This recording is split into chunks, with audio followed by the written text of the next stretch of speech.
Good evening, it's Aaron with Bowtie Treasures. Happy Friday night.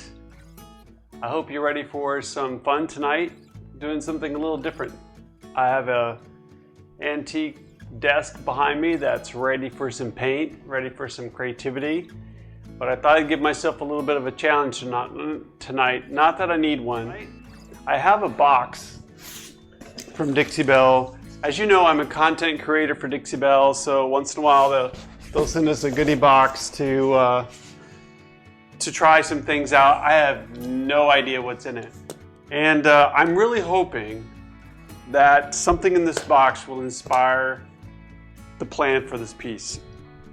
So would you like to join me as I open the box up? I'm calling it a surprise box because they really have no idea, and I did not open it yet. So that's a good thing. But I really am hoping that something in here will say, you know what, we're going to do that, and we're going to make it work. I don't think I've ever done this on live before. I'm not sure if I'm totally a fan of it, but I'm a fan of a challenge. So this is a challenge for me because it's not like, it could be very shocking, meaning like, oh no, I don't want to do that. So I have the right to just say, no, that's not going to work. Sure enough, I have transfers. There's 3 of them. I have the steampunk transfer, which could be kind of cool. We'll put that right there. Tropical leaves. There we go.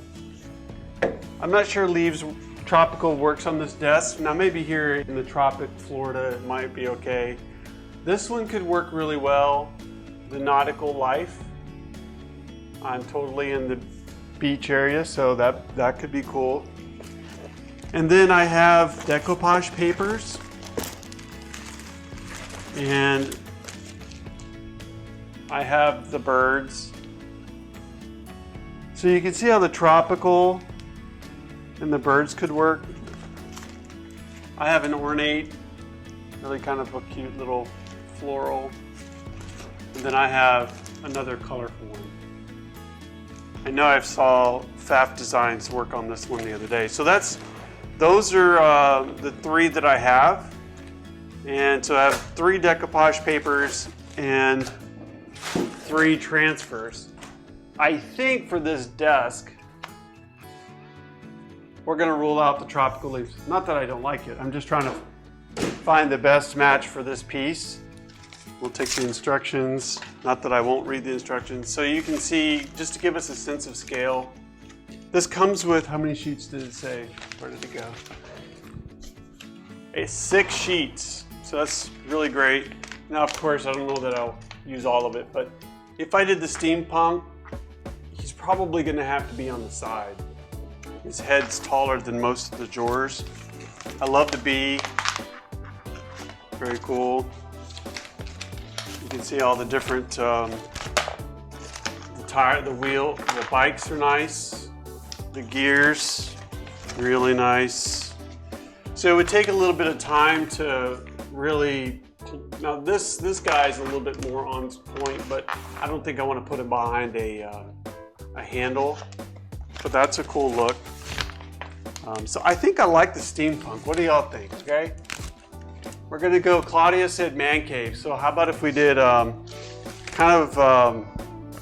this, but I like the steampunk that's not so colorful. Well, let's talk about that. So this here, you see on the steampunk that there's oranges and teals and browns. That's kind of an interesting color palette that I've not used before. And I think there might be something there. And then all of the other colors. The other color palette that might work in here, see if I can find one, is there's these almost like cream and green and brown is an intriguing color palette as well. So this right here, so you can see the, hopefully it's coming through, just the monochromatic style. So I'm not saying that the guy he's probably not going to make a huge entrance on the front unless I get creative and split him or something, but it's going to be fun. I think we're going to use this color palette. So we've got the teal, a cream, and a brown. No idea it's gonna work. I love the wash look. I love how it worked. It'd be kind of cool to see how it would come out on this piece. So that's gonna be our palette. And just for the record then, we're gonna go with steampunk. I think there's a lot of great stuff here. I'm gonna have some fun. Like here, check out the car. And these flying, again, same palette, orange, teal, cream, and then some dark browns. Excuse me. And we're gonna make it work. So I'm glad you're here tonight. Good to see you guys all watching. Don't hesitate to holler at a friend, tell them to come out and hang with us. I had to do a good amount of repair on this piece.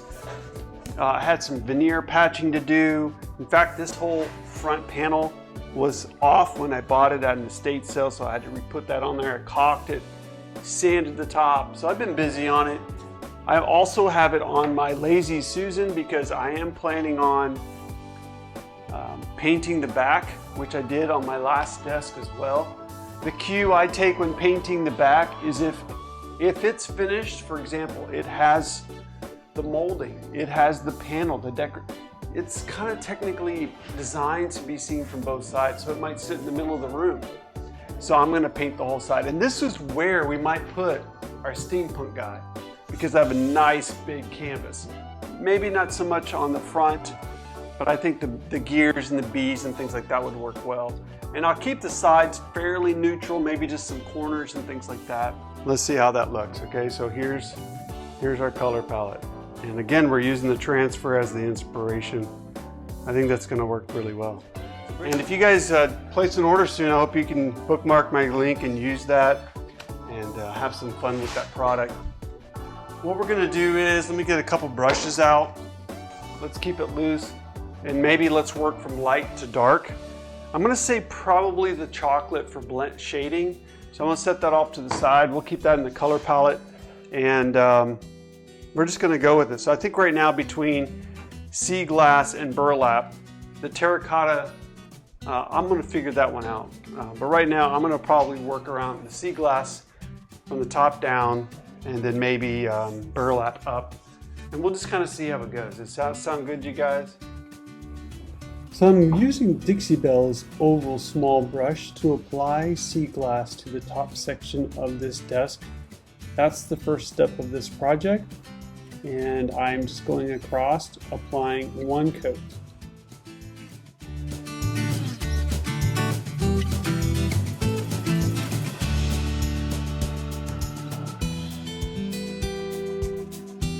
Kind of simple, and you can see that I'm keeping the drawers in.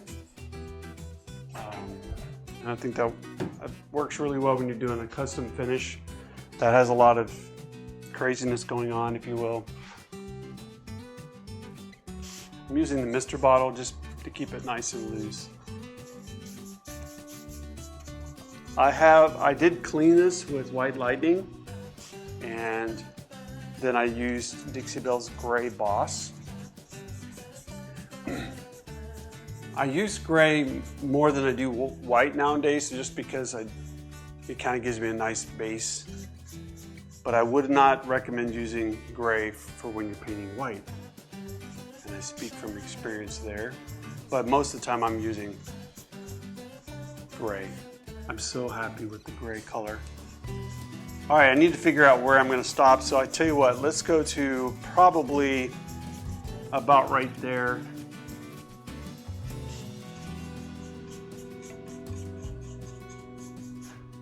I'd like to know if I have any new followers watching tonight, and I know I got a lot of regulars, but if you're kind of new to following me, let me know. I'd be curious to know that I have a lot of repeat viewers, but sometimes, or of late, I really appreciate having some new followers, so let me know if you are watching.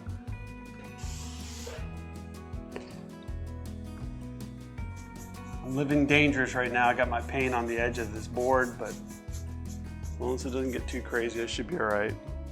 And I just need to peek and make sure I look at the front to know where I'm stopping. If you haven't seen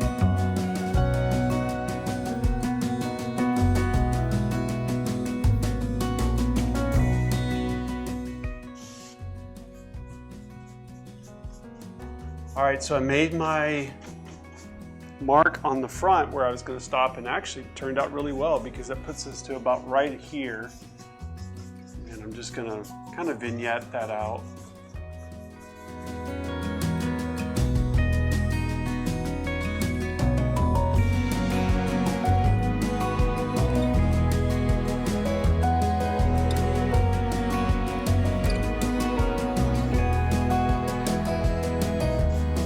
I'm using the oval small,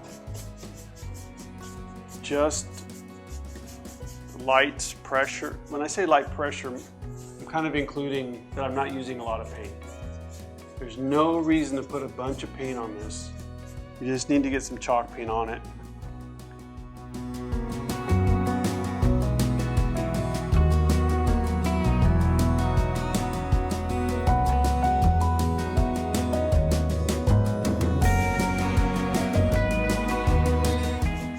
All right, so you can see, and I have no idea, friends, what I'm doing as far as the colors and all that. So sometimes you just need to get in there.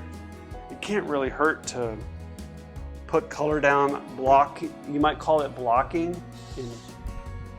I'm just blocking colors to see how it would work. I have not figured out how I'm blending or transitioning, so I'll be making that up as we go. I have nothing against staring at a piece, thinking about a piece, doing research, all that good stuff, asking for some advice, but there's nothing better than just, you know what, just gotta get some paint on there and let it happen. Make it up as you go. Right now we are using Dixie Belle's transfer, steampunk transfer, and I don't know if it'll pick it up, but some of the transfers, the colors are teal, orange, and brownish tones. So we're going to use that. That's our inspiration tonight. So this is now burlap. It's a little bit deeper of a tone. I wanted to value a little darker than the sea glass. So I'm almost using the same technique that I did on blending that china cabinet the other day, but I'm not really blending. I'm just kind of zigzagging the pattern to subtly blend. I would say I'm blending, but the sea glass is pretty much dry, so I'm not really blending. I'm just feathering. How about feathering? Is that a better word?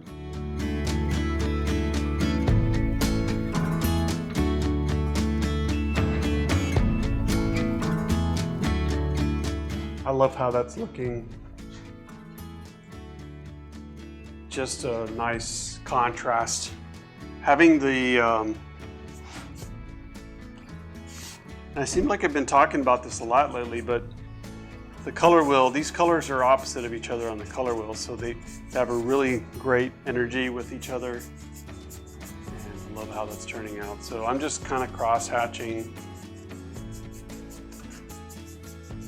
over the sea glass a little bit. Tomorrow when I do the final coat, I'll repeat the same technique for the most part, but I may fine-tune where the colors are. This is a great time for me just to experiment with the look. If I don't have the look, I at least have paint down and I can change it up tomorrow. So I'm going to this is all one drawer, so I'm going to come to this first notch. That'll be my point to change colors. We're going to try terracotta. I'm a little scared is the wrong word. Hesitant. I'm not sure how the terracotta is going to work, but maybe that's what we need to do. Since we're doing something bold, let's go bold. And I'm even going to just splatter a little bit of this color here and there because I don't mind it peeking through. The mist gives me a little bit more freedom to move this paint around quicker. Just looking to make sure I know where I'm at. Not going for full coverage, not getting much paint. You can see on my brush, really don't have too much on there. And just by doing what I'm doing right now, I'm actually feathering is spreading that paint out. And there's no thick paint. A little misting helps that too. First layer is really key because chalk paint loves to grip chalk paint, so you just get it on there. So I got a little bit of a alien bristle or hair there. Got it out of there. I should probably be using a larger brush, but I didn't want to jam larger brushes into the container. But it really is only an issue because the side's pretty big. The front worked out pretty well. So I'm just looking to see if I got far enough, and I think I did.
I don't know how this is going to go, but we're going to give it a shot. I think it's going to be a very nice, somewhat of a beach coastal feel, even though we're doing steampunk on it. I'm kind of thinking that this is going to work out really well. I'm going to switch to another oval small. It's an older brush, but I think I can make it work. I'm just misting my brush. It's best not to paint chalk paint with a dry brush. Not that it has to be wet, but it's just not dry. Okay. And you can see how the oval small, this is an older brush, but the oval small fits right in there, and that's pretty good. I've been using the mystery bottle mainly because I have already bossed this, so the boss is a little, it's not sticky, just wants to grab that chalk paint. This is definitely a bold choice, but there's so many ways to work around.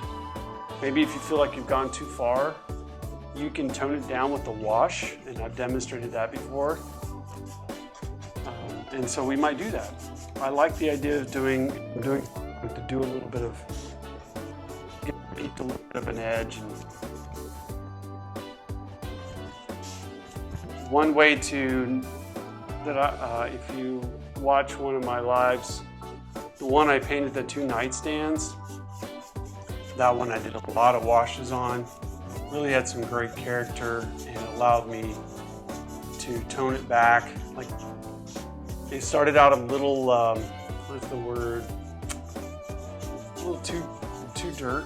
It was just grungy looking, and I wanted to tone that grunge down, and it worked out really well just to go with a few more layers of chalk paint. All right, that's pretty cool. It almost feels a little bit like a rust. I'm not putting much paint on my brush. You can see just on the edge. I'd like to keep my layers thin so I don't have a lot of gooped up paint. If you're wondering why you have a ton of super thick brush strokes, it's probably painting too thick. Everything's easier when the paint's thin. Now it might be more, you have more coats to do, but I'd rather have more coats than too much paint. And see right here, I just put a bunch of paint. You know what? We'll just bring you up in here. I know it's still a little dark, but there's a lot of paint right here. But what I do is I'll spread that out. So that one little goopy paint area has covered all this area. And if you want to, then you can come back and you can smooth it out with a light hand. And now that bunched up paint. I'm not going for a smooth finish here, so it's quite all right if I wind up going back and forth, cross-hatching. So see how I just put a bunch of paint and I just spread it out? Now I'm going to work that extra paint around my piece. And as I get further to the top, just lightly feathering it into the other color. And notice how I've only dipped into that paint one time to do most of this work. Maybe two, all right? So you can spread that paint a bit. Right now I'm just looking for any thick areas that need to be spread out.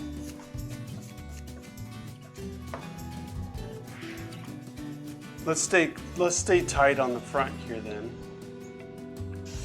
Mist, grab some paint. You can also mist your brush. Don't have to mist the piece all the time. So I dipped in there once. Because this is an older brush, it has kind of a fan feel. It actually works really nice for feathering that color up into, just looking across over there. You want to keep the two sides somewhat equal, so I'm going to go up a little higher. When I feel my brush hit the paint in the container, that's when I stop. You don't go any further or you get more paint. We're almost shading now, right? Definitely, I wouldn't consider this blending because I'm only using one color. Blending typically is two.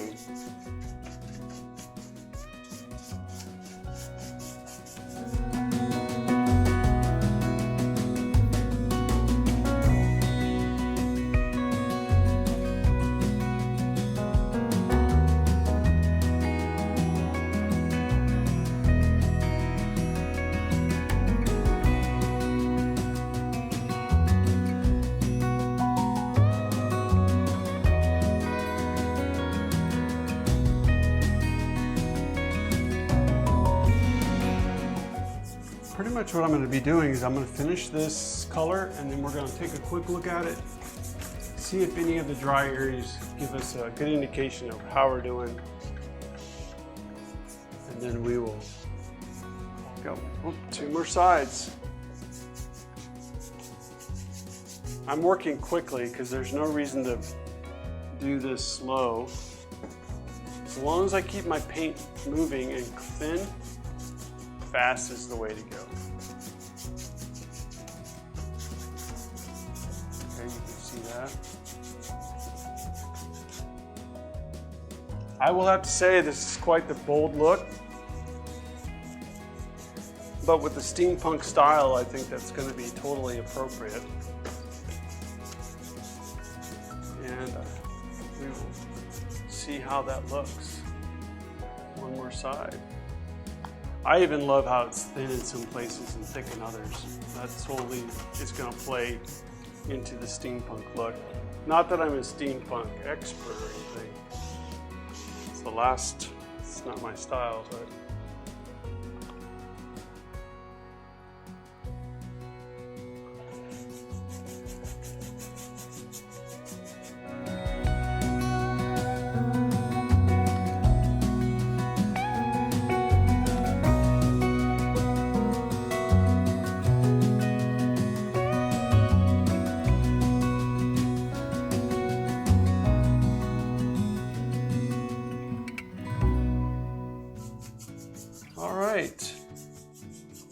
let's just get all this paint out of my brush, spread that out, soften this line a little bit. I might blend this, we'll see. Blending kind of takes a little bit more effort, and I'm not sure I really want to blend it. Look, I like having the character bring in closer. I really don't mind having this extra brush strokes and character. So let's bring it up a little bit on the sides. Let's take a look. So far, The sea glass is really great. The terracotta is pretty cool. I almost wonder if the sand, what was it? The burlap might be a little underwhelming, but I probably need that. I need that transition color, so we will see how it goes. A couple spots I missed. Put that to the side. Now let's take a quick look at, once again, where we're headed tomorrow night with our transfers. So this is an example right here of the color scheme with the orange, teal, and tan. And I think that's going to work really well. And we'll use a variety, and then we'll have the dark tones from like the guy. I don't know if he has a name or anything. This one's really nice. I love the watercolor look on this guy here. So some of this I'll probably plan more for the back. I think the bee and all that, the glasses are cool. So that's going to be a fun discovery to see where I put all that. And I'll for sure practice before I go live tomorrow night, but I'm pretty confident in my transfer skills. I think this one's begging for bold, so we're going bold. I've done a nice dark blue, classy one. It's time for a little bit of fun. Still kind of feels a little summery spring, so I'm pretty cool with that. Be sure to bookmark my link and check out my website while you're at it. Love for you to sign up for my newsletter if you haven't. And if you don't mind, if you like YouTube, and ring that bell, that'd be really awesome. Hope this helped. Hope I gave you some cool tips to try. And I'm excited to see this one come together and do something creative this weekend. All right, you guys take care.